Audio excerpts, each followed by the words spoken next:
Bonjour à tous et bienvenue sur Génération Y, je suis Ypsilon et aujourd'hui Ipsy critique Ghost in the Shell. Ghost in the Shell à la base est un manga de Masamune Shirow, un manga policier, action, cyberpunk de science-fiction qui a déjà été adapté en 3 romans et en 4 films d'animation et aujourd'hui c'est tout simplement Hollywood qui s'y attaque, qui décide de s'y attaquer tout simplement par un film donc réalisé par un réalisateur dont je ne connais pas le nom, par Rupert Sanders avec Scarlett Johansson dans le rôle principal du Major. L'histoire nous raconte donc le Major qui est tout simplement le premier cyborg de son temps puisque en fait c'est un cerveau humain qui a été transféré dans un corps entièrement robotique. Nous sommes dans une époque de science-fiction dans le futur tout simplement où l'humain commence à être augmenté petit à petit avec des yeux bioniques, avec des bras bioniques, etc., etc., etc. Et donc ce major va se demander, va se poser tout plein de questions sur son passé, mais également sur elle en tant qu'humain ou en tant que robot. Ça va poser plein bien sûr sur la technologie, sur l'aliénation de la technologie, sur l'humanité, etc., etc. Donc c'est la cinquième adaptation, première adaptation live faite par Hollywood, et c'est franchement très très bien. Alors il est très difficile de savoir si c'est très très bien parce que le manga à la base est très très bon ou si c'est très très bien parce que c'est très très bien réalisé. J'ai un peu de mal à faire la différence, je vous avoue. Personnellement, je dois vous avouer que j'ai vu, je pense, les deux premiers films d'animation de Ghost in the Shell, mais ça fait quand même pas mal d'années. Donc je n'avais pas trop de souvenirs précis. Pour tout vous dire, quand j'ai vu le film, il y a certaines choses qui m'ont surprise, auxquelles je ne m'attendais pas. Mais il y a certaines références que, quand j'ai vu le film sorti cette année, je me suis dit, ah, ça, je me souviens, ça, c'est une image que j'ai déjà vue. Ça, j'ai déjà vu, ça, j'ai déjà vu. Mais j'ai redécouvert, on va dire, Ghost in the Shell avec ce film. Commençons par les acteurs. Scarlett Johansson joue très très bien. C'est Scarlett Johansson en même temps. Je trouve ceci dit que il lui manque un petit côté robotique. Vraiment, sur certaines scènes, elle avait un tout petit peu trop d'émotion. J'aurais voulu qu'elle reste blafarde jusqu'à ce qu'elle se rende compte de qui elle était personnellement. Où là, vraiment, on aurait pu avoir les vraies émotions. Mais avant, en fait, j'aurais mis vraiment aucune émotion. J'aurais fait vraiment un robot, littéralement. Les autres personnages sont également très très intéressants. Je vais pas tous les citer. Et puis, honnêtement, ce sont des acteurs qui sont beaucoup moins connus que l'actrice principale. Mais j'ai bien aimé quand même Batou, celui qui a les cheveux blancs, qui est plutôt très très intéressant. Le chef de la section 9 est également extrêmement badass et extrêmement cool. Apparemment, c'est un acteur plutôt connu. Je trouve que le méchant est un peu moins développé. Enfin, pas assez développé, je trouve, pour que je m'attache. Et pareil, l'acteur ne m'a pas semblé. Je sais pas. J'étais. L'acteur ne m'a pas vraiment passionné, mais c'est le personnage en tant que tel également. Je ne me suis pas senti vraiment attaché à ce méchant. J'étais beaucoup plus attaché au personnage principal, au personnage du Major et à toute son histoire, plutôt qu'à ce méchant qui arrive un peu de nulle part en mode oui bah c'est comme ça, je suis le directeur de l'entreprise. Non, c'est même pas le directeur de l'entreprise en fait. Je suis le chef, je veux que ce soit comme ça, comme ça, comme ça. Il finit par mourir et puis bah voilà. L'histoire autour de Scarlett du Major est beaucoup plus intéressante par rapport à sa recherche d'identité. Au niveau du scénario, le film se tient très très bien en lui-même. On ressort de là avec quand même pas très peu de questions. On comprend très très vite l'univers, les différents personnages, les différentes thématiques du film, etc., etc. Il y a très peu de choses où on se dit mais attends mais comment ça se fait, c'est pas possible. Le scénario est vraiment très très bien construit, mais en même temps c'est une réadaptation d'un manga, donc ce qui a été écrit et pensé entièrement basé sur le scénario presque. Mais qu'est-ce que cette adaptation filmographique apporte de plus à ça, à part les acteurs qu'on a parlé précédemment? Donc il y a la réalisation. Je dois avouer que la réalisation n'est pas extrêmement folle folle folle non plus. Il y a beaucoup de choses qui rappellent les précédents films d'animation, des angles de caméra, des idées de mise en scène, etc. Mais il n'y a pas non plus de grandes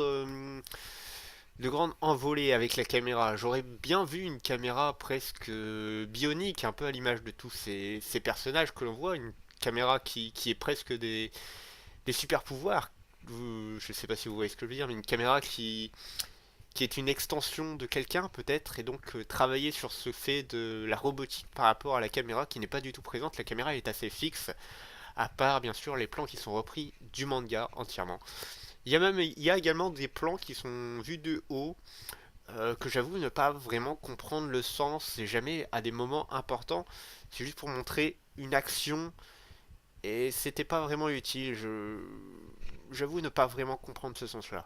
Et pareil, au niveau de la mise en scène, il y a parfois des très très bonnes idées. Je pense notamment à un moment où elle est censée hacker un robot, tout simplement, où on a des formes de virus qui sont représentées par des espèces de formes sombres humanoïdes qui essaient de s'accrocher à elle, de s'approcher, etc. Qui sont très très bien faits. Mais à part ça, c'est assez classique. C'est repris du manga et puis c'est à peu près tout. Autre chose qu'apporte le cinéma par rapport aux autres médias, c'est bien entendu le son et la lumière. Pour la lumière, il y a énormément de travail par rapport aux hologrammes. Nous sommes dans un monde futuriste et les hologrammes ont une part très très très très importante de la vie.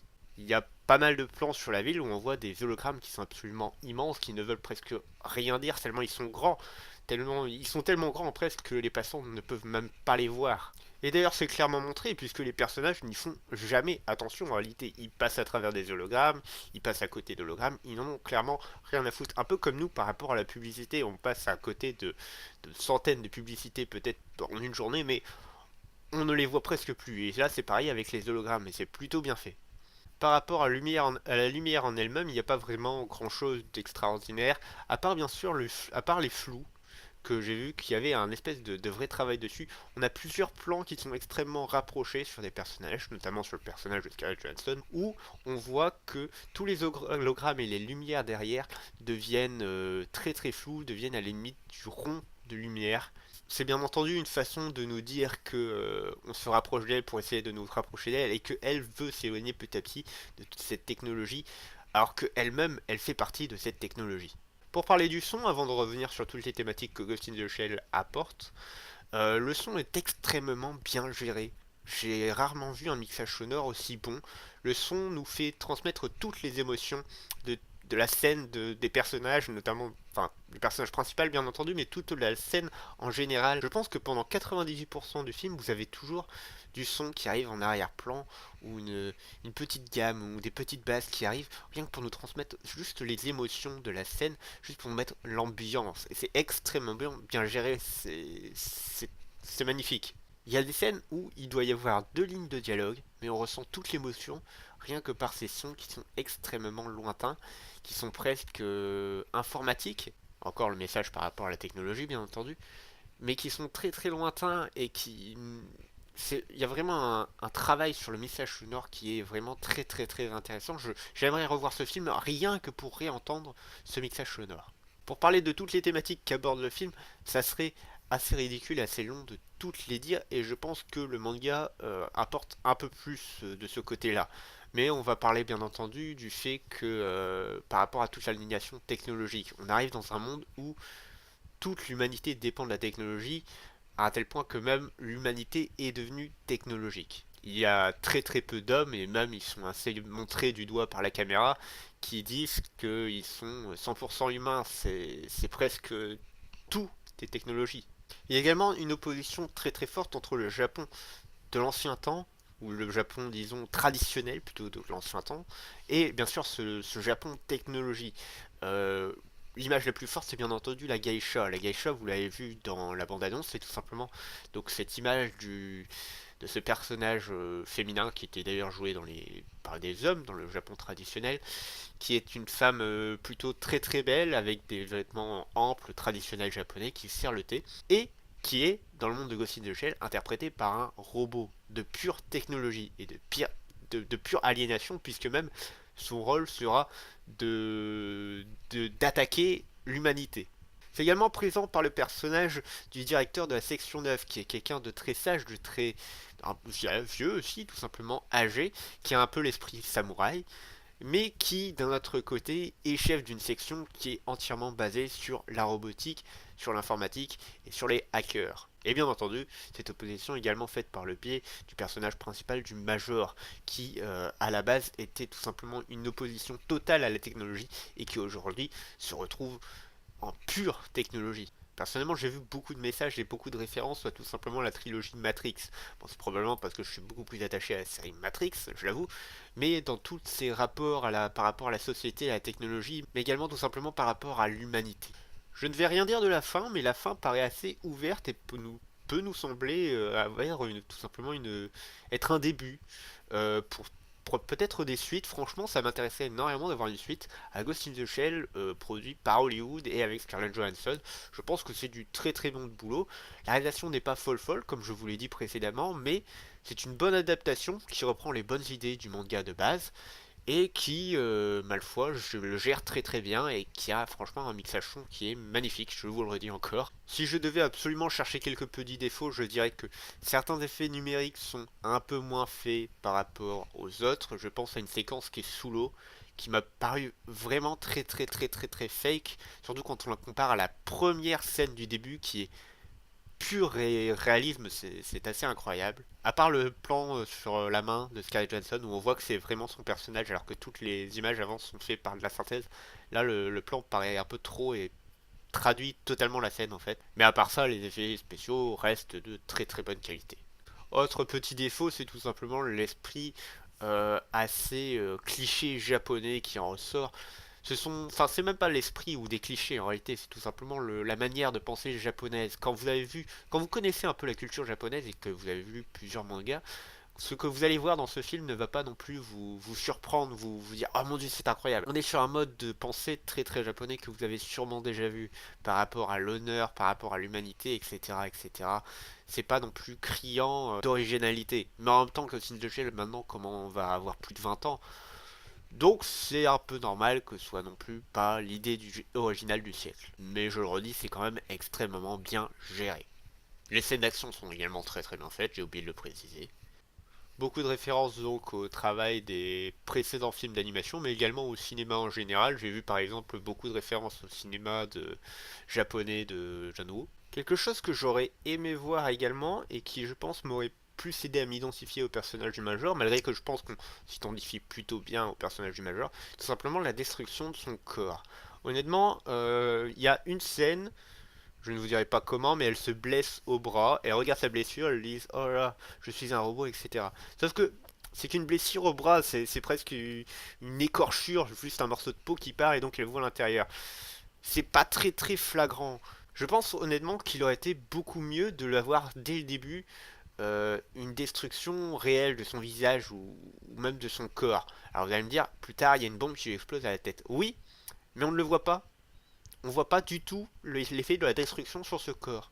À un moment dans le film, elle est face à un hologramme, un espèce d'hologramme miroir, tout simplement. Donc, genre, elle se regarde elle-même, elle bouge sa main, ça bouge en même temps. C'est tout simplement un miroir. Je pense que cette scène aurait été beaucoup plus forte si jamais son visage avait été atteint. Le visage, c'est vraiment tout ce qu'on a d'humain, ça nous représente en nous-mêmes. Si jamais il est détruit, ça nous touche déjà énormément, mais si en plus on découvre que à l'intérieur c'est mécanique, et ben ça nous touche encore plus. C'est tout simplement ce qu'avait fait Terminator premier du nom, avec Schwarzenegger qui se remplace l'œil, tout simplement.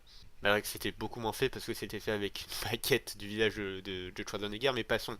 On a donc ce visage, un visage qui est propre entièrement à l'humanité et entièrement robotique, entièrement mécanique, et ça nous touche beaucoup plus. Ici, je pense tout simplement que le réalisateur aimait beaucoup Scarlett Johansson et il a préféré la filmer en gros plan pour montrer à quel point elle était belle. Ok, si tu veux, t'es gentil. Mais si, sinon il y a un moment où elle se fait enlever une partie de peau, mais ça lui suit des lignes en fait très très fines et géométriques du visage de Scarlett Johansson qui fait que bah non, ça ne nous atteint pas en fait, ça fait juste un robot encore plus joli. Je pense que Scarlett Johansson est le meilleur casting qu'aurait pu avoir ce film, tout simplement par rapport à ce qu'elle a joué avant. Finalement, le Major de Ghost in the Shell, c'est un mélange de Lucy avec un personnage qui comprend tout, qui a très très peu d'émotions quelque part, mais qui en même temps est super puissante. Un mélange également de la Black Widow de chez Marvel, c'est une militaire, elle cache beaucoup de secrets en elle. Bref, je pense que c'est le meilleur casting, mais je pense que Scarlett Johansson aurait pu faire mieux. Un tout petit peu mieux. honnêtement, juste par le jeu des émotions que elle aurait peut-être pas dû montrer avant la scène où elle se rend compte au moins du début de son passé, où elle rencontre le fameux méchant terroriste. Donc voilà, je vous conseille Ghost in the Shell, c'est un très très bon film. Si vous ne le connaissez pas, Ghost in the Shell du tout, si vous n'avez pas vu le manga ou même les différentes animations filmographiques, je vous conseille presque de commencer par ce film-là. Parce que c'est le plus simple, je pense, c'est celui que vous arriverez à aborder le plus facilement. Il y a un vrai travail du son, je le redis, mais qui m'a marqué profondément dans ce film et ça fait extrêmement plaisir. Les acteurs jouent très très bien et la réalisation n'est pas faux folle, mais elle reste plutôt bonne et elle reprend les fameux plans iconiques des précédents films. Bref, j'espère que cette critique vous a plu. Si c'est le cas, n'hésitez pas à cliquer sur j'aime, n'hésitez pas à donner votre avis sur le film en commentaire, ça fait toujours plaisir. Et n'hésitez pas à vous abonner pour voir tous les différents contenus que propose Génération Y. Moi je vous fais plein de bisous, plein de câlins, et je vous dis à la prochaine.